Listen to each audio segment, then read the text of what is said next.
1955. Brazilian presidential candidate Juscelino Kubitschek asserted his desire to move the capital of Brazil from Rio de Janeiro to an inland location. This move would fulfill the demands of the 1891 Brazilian Constitution, which proclaimed the need for such a move. Since Rio was formerly the Portuguese colonial capital in Brazil, a move away from the city would signify Brazil's moving on from its colonial past and its assertion of its place in the modern world.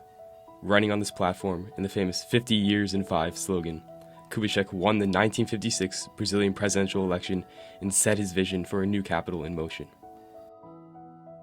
O senhor Juscelino Kubitschek presta o juramento de manter, defender e cumprir a Constituição da República, observar suas leis, promover o bem geral do Brasil, sustentar-lhe a união, a integridade e a independência. The new capital city, called Brasilia, was publicized as a city for the people of Brazil. Kubitschek pushed this notion forward and attracted hordes of lower-class citizens to the site of construction. The city was built from the ground up in just under 4 years and was inaugurated in 1960, thanks to the efforts of the poor populations who flocked to the area to build the city. They believed they were building a sanctuary of equality that would be their new home. To show affinity with the common population in their hunt for inclusion, President Kubitschek visited the construction site to commend those at work. Little did the workers know, however, that a city built for the people did not necessarily include the people. The 2 primary architects recruited to design the city stood by outstandingly communist principles and held personal views that favored a vision of equality. These people were Lucio Costa and Oscar Niemeyer. Costa's design of the city won a competition between architectural firms over the urban plan of Brasilia, despite the fact that he did not even enter the contest. His case was seemingly helped by his friendship with President Kubitschek, and his design was actually closer to a sketch, emphasizing symbolic qualities instead of being a completely comprehensive urban plan, like the other contestants submitted. Brasilia went on to become the city it is today, one marked by extreme disparity between the rich core and the poor periphery. This reality differs markedly from the utopia of socioeconomic equality that the Brazilian people were expecting and that the architects purportedly planned. So what went wrong? Kubitschek appeared to be on the side of citizens in their hunt for socioeconomic equality, and Brazilian citizens still look back at him and his political actions with high regard and approval. During his time in office, he brought 80% industrial growth. It's possible that despite this facade of socialism, the underlying forces of the city's development supported a completely different agenda. A response to this is revealed when looking at aspects of the city's design and the intentions of contemporary politicians such as Kubitschek. Not only was Brasilia to be utopian in its equality, it was also to be futuristic in its structure and transport infrastructure. The entire city was built on the scale of cars, because the car was viewed as a transportation method of the future. Cars were prioritized so heavily that citizens could not even access many areas of the city by simply traveling on foot or bike. This is our starting point for answering the question about what went wrong with Brasilia. We can see that from the time of its planning, Brasilia was destined to be anything but a socioeconomic utopia, which is made clear by looking at the invention that inspired the city's layout: the car.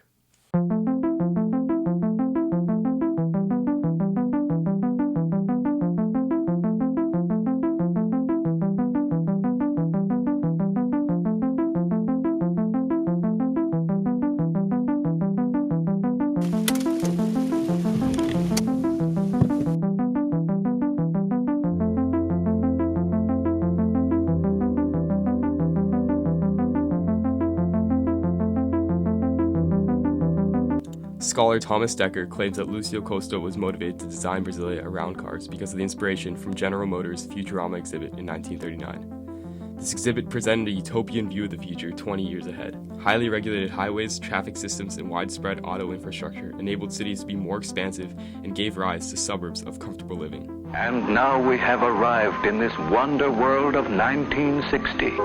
Here is a highway intersection. Highway engineering at its most spectacular. Traffic may move safely and easily without loss of speed.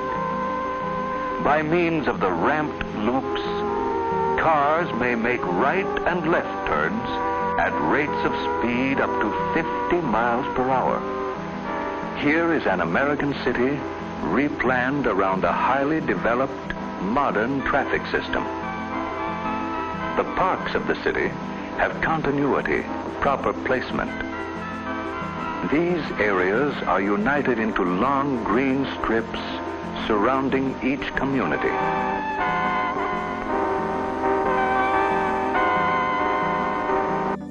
Brasilia's inspiration from Futurama is highly visible in its road layout.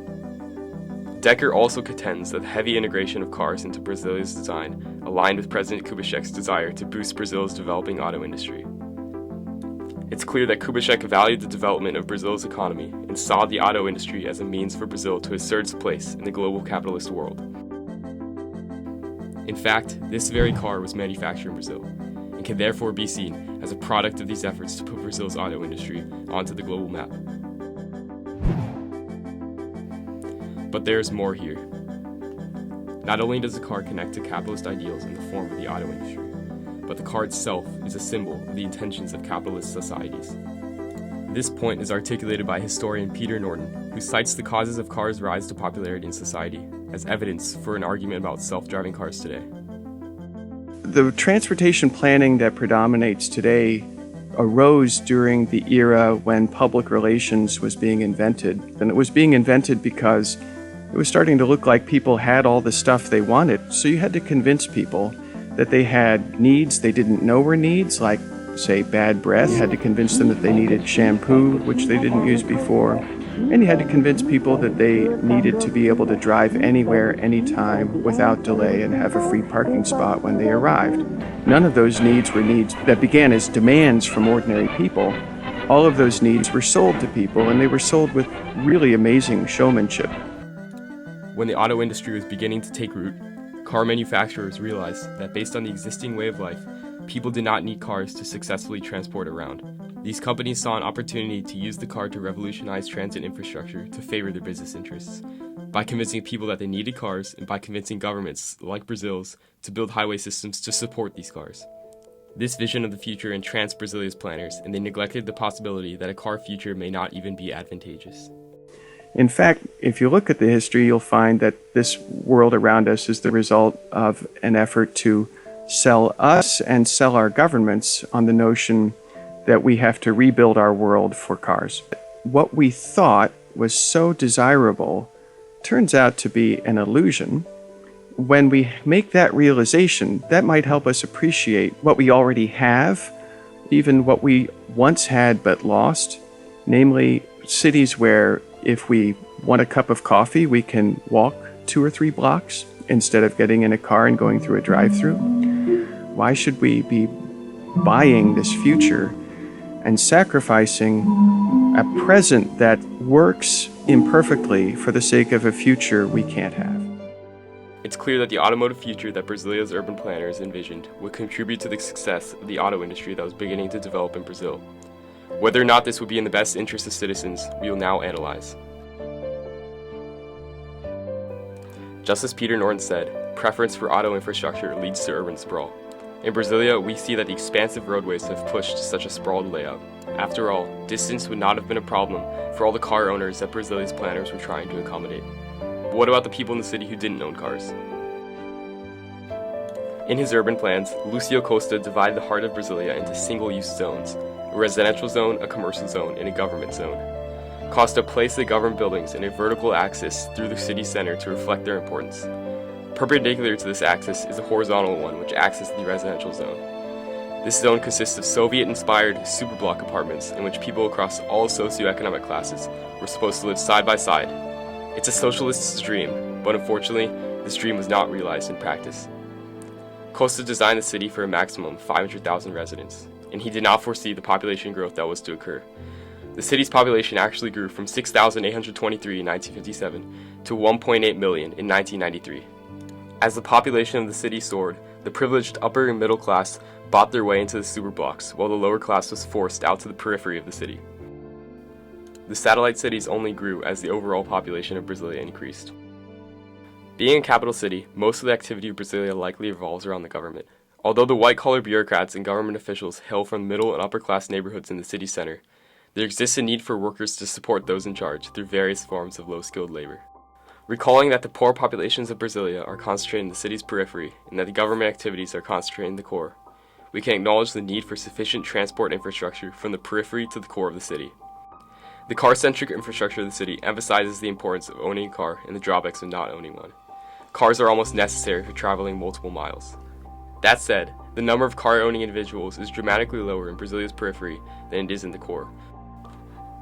According to the 2010 Brazilian census, 25,307 households have access to an automobile in the Acioly district, the southern part of the residential axis. Meanwhile, a mere 9,984 households have automobile access in Planaltina, a satellite city located approximately 40 kilometers from central Brasilia. The populations of the two districts are roughly equivalent: 78,883 in Acioly and 71,657 in Planaltina. Yet over double the number of people own cars in Acioly than in Planaltina. The fact that the lower class has been forced away from Brasilia's center puts them at a proximal disadvantage in engaging with the city's primary services and contributing to the supporting workforce of the government zone. And this disadvantage is only amplified by the large number of lower class citizens who do not own cars in such a car-focused city.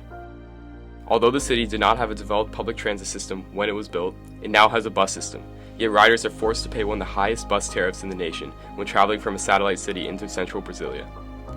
The government's forcing the lower class out to the periphery and building the city with predominantly car-centered infrastructure leaves almost no room for lower class citizens to find work in the city center and better their lives. This is the utter opposite of a socialist city, for disparity seems almost rooted in its structure. In looking at the state of the auto industry in Brazil and the effects of the widespread automotive infrastructure in Brasilia, we can see that the new capital did not actually turn out to be the socio-economic utopia that citizens hoped it would be. It's clear that politicians use the socialist tone publicity to support completely opposite interests. Who knew that the car, a vehicle that supposedly enables freedom of transportation, could contribute to the system disparity that was propagated in Brasilia? We can now look at other cities and analyze how other inventions and ideologies have shaped them. Because knowing what we know, the truth might be deeper than what it seems.